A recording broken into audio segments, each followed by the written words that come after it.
Hello everybody, it's Sarah, and since it's Valentine's Day tomorrow, I guess I'm gonna do the obligatory favorite couples slash OTPs in fiction video because I'm not creative and I don't have any other ideas right now, and I did want to kind of do a little bit of a Valentine's Day video, so yeah, this is what it's gonna be.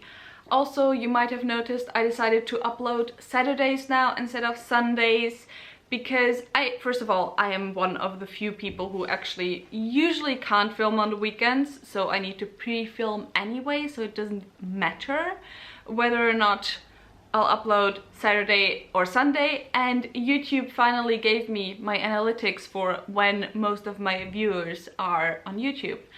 And a lot more people seem to be online on Saturday compared to Sunday. So, you know, I'm gonna try uploading on Saturday and see how it goes, and maybe I'll go back to Sunday afterwards anyway. But now let's get back to the video. I did a similar video a few months ago where I didn't talk about my favorite couples, but my favorite relationships in fiction in general, most of which happened to then be platonic, because I'm much more a sucker for good friendships compared to good romantic relationships. I don't know, it's just what I am. So yeah, I did look at my shelves though and just chose explicitly romantic and canon relationships. So let's get going, let's get into it. These are in no particular order, by the way, but the first book I have actually has two relationships that I really love and enjoyed, and both of those are from The Bloody Rose by Nicholas Ames. Obviously, I said they're from the same book.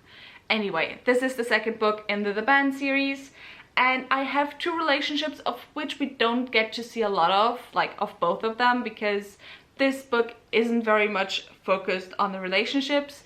But the first relationship is Bloody Rose and Freecloud, I think was what his name was.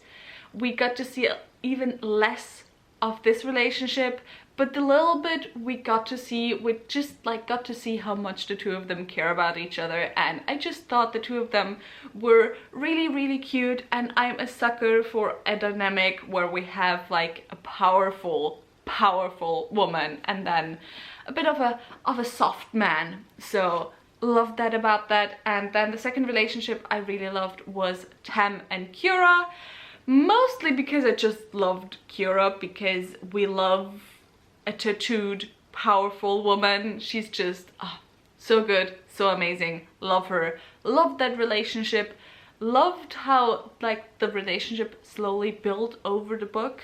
And I guess we're not gonna see a lot of either of the relationships because these books are mostly standalones, but I'd love to see more of at least Tam and Kira in future books of the Band series. Next, let's talk about the one YA relationship I have on this list, and that is Annabeth and Percy from the Percy Jackson and the Olympian series. I don't know, I just love how much of a slow build their relationship is during the first series and how healthy their relationship is in the second series. And you know, the angst as a whole within the series doesn't have to do with their relationship, which is rare for YA fantasies, because usually, you know, they're very focused around the relationship, which this one isn't. And yeah, I just love the two of them. I love their dynamic. I love their kind of snarky ways towards each other. They're just really cute. Then I think I might have had this in my relationships video as well, but I don't care because I love them, so I want to talk about them again, and that is Patroclus and Achilles from the Song of Achilles by Madeline Miller.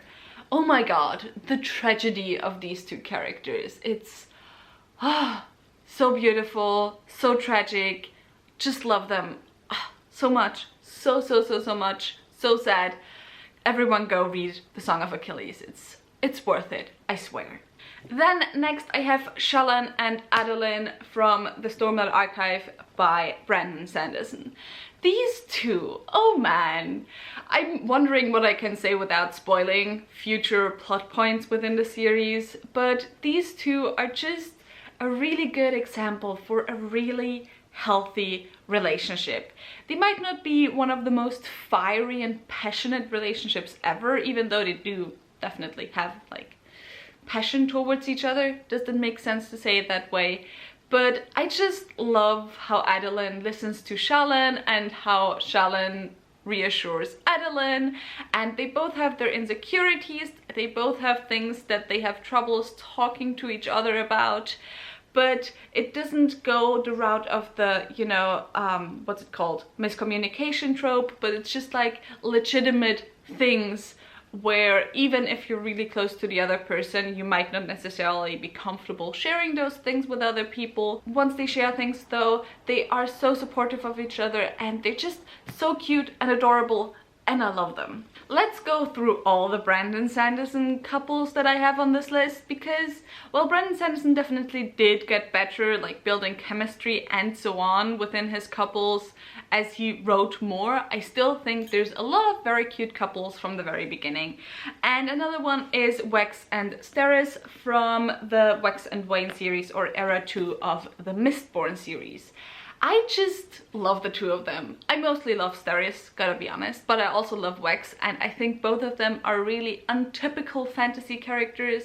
Steris is a very untypical female character in general, and, you know, I think, if I remember correctly, their marriage was arranged, but at the same time, so it wasn't a marriage of love, but at the same time, I just love like reading how they get closer to each other, how they start caring a lot about each other, and it's just so adorable. So adorable, and I love the two of them. I especially love Steris, as I said. And then the last Brandon Sanderson couple I have is Rowden and Serene. Another arranged marriage, actually, but I love the two of them. We don't get to see them interact for most of the book, actually, but once we do get to see them interact, it's so worth it, and they kind of build a bit of a relationship already off page before the book started, which, you know, is also just lovely, and yeah, it's so good. Love the two of them. They are both of them just little cinnamon rolls who believe in the good of humanity, and yeah, I love them a lot. Next I have Satan and Sylvia from the Black Jewel series by Anne Bishop. The reason why this couple is on this list is because it's so rare that we get to see couples that didn't start out as couples at the beginning of the series, but that like get together during a series, during the story, that are not, I wouldn't say older, but you know, that aren't like the young ones, that are maybe a little bit older, on the older side, that aren't relegated to just, you know, either die alone or already have been in a relationship for years. And yeah, so that's why I love Satan and Sylvia. I love their dynamics. I love how they just kind of adopted all these little children, and even after everything is over, like, there's some troubles in the relationship, but it's never to do with any toxicity within the relationship, but it's just like, you know, outside problems. But they get back together all the time, always, and yeah, I just love them a lot. I mean, the same type of relationship as in older characters that get into a relationship would also fit for Dalinar and Navani, but well, I do love Navani a lot. I don't like Dalinar. I do kind of like the relationship though, because as I said, not something we get to see a lot within books. Then next I have Aed and Sabran from The Priory of the Orange Tree by Samira Shannon. I have to say that their relationship, the like evolution of their relationship, was probably my absolutely favorite thing about this book. I do have some problems with like the plot and the pacing of this book, but the relationship is just on point, one of the best relationships ever. Oh my god, I love it so much. And you know, it's just so sweet, so cute, the way they start with just little touches, and it's so sapphic. It's so incredibly sapphic. I love it. It's so good. And then lastly, I have Hani Homan and Hanani from The Shadowed Sun, which is the second book in the Dreamblood duology. The two of them, I just also love them a lot. I love how it kind of started with a hate to love type of relationship, a little bit. Not hate to love, dislike to love relationship. or dislike to trust relationship, which then kind of turned into love, but the trust was enough there that they could also let each other go, kind of, and make their own choices. They never put like the other person before themselves, and that's just something I love in this relationship. I'm kind of, okay, hear me out. I'm kind of over those relationships in books. I know it's more dramatic, but where it's like, I would die for you, I would do everything for you. Because ultimately, yes, but I also think that can sometimes be a not too healthy relationship. And this one I just love because it's such a healthy relationship, because the characters notice that there's some things that they have to become clear before they can really truly have a relationship. And they let each other go, but they're also important enough, like they are themselves important enough to let the other person go, to take care of themselves first before they get into a relationship. And I just love that. That's so healthy. That's so cute. It's so good. It is so good. This was probably one of my favorite relationships of 2020 in any book that I read, and so good. Anyway, that was it for this video. It was a very quick and fast video because I don't have enough time today to film, and yeah, I still need to spend that time editing.